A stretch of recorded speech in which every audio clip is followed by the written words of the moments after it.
Opening with the king's pawn controls the center and opens up the light-squared bishop and queen, often leading to sharp games. The Sicilian defense controls the d4 square with c-pawn. Knight f3 develops the knight toward the center to prepare for a d4 pawn push, where the e6 creates an opening for the dark-squared bishop and opens a new diagonal for the queen.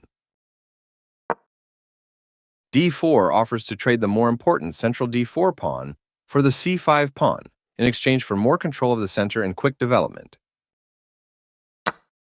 C takes d4 gives black 2 central pawns versus 1 central pawn for white. Knight takes d4 recaptures the pawn and activates the knight in return for having 1 central pawn versus black's 2 central pawns. Knight c6 challenges the knight on d4 and controls the e5 square.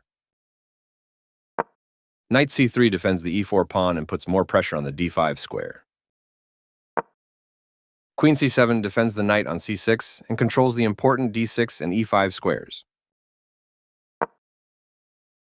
Bishop e3 develops the bishop and defends the knight on d4. a6 prepares the b5 pawn push and stops the white pieces from coming to b5. Bishop d3 develops the bishop toward the center, supports the e4 pawn and prepares castling. Knight f6 develops the knight toward the center, attacks the e4 pawn and controls the d5 square. Castling gets the king out of the center and activates the rook, developing the bishop and increasing influence in the center. That's fine. This threatens to eventually win material.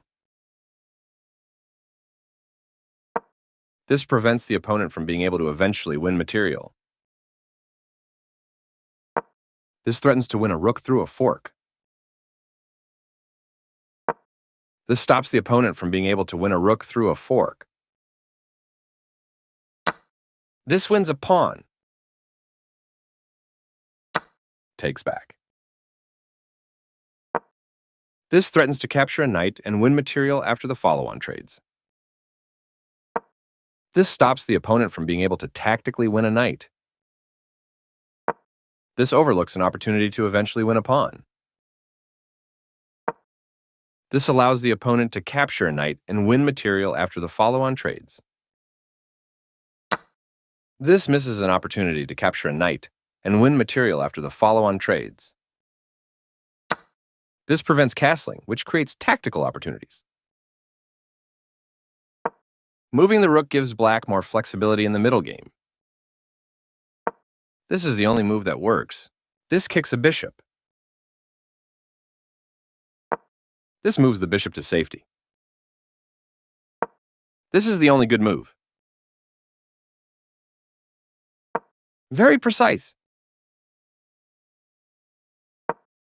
Now, black can't stop white from winning a bishop if they make the right moves. This permits the opponent to create a passed pawn. The pawn is now passed because it can no longer be challenged by pawns as it tries to promote.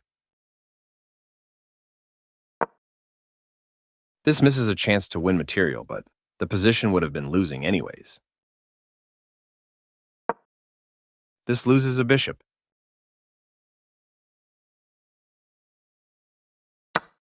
That bishop was free for the taking. This move puts the queen on a safer square. This is the only good move. This blocks the check from an opposing queen. This threatens to win material by checking the king away from its defense. This stops the opponent from being able to win material by checking the king away from its defense. This wins material. This steps away from the checking rook. This wins material. This threatens to play checkmate. This wins material. This loses a queen. This wins material. That's not a mistake, But it's not the best move either. The knight was sacrificed, a brilliant move. That leaves a queen open to being captured. This captures a free queen. Right on target. Sacrificing the rook was the right idea. This wins material. This removes the attacking rook. Recaptures. Takes back. That was a free bishop. This steps away from the checking queen. White can win a pawn using a fork with the right follow-up.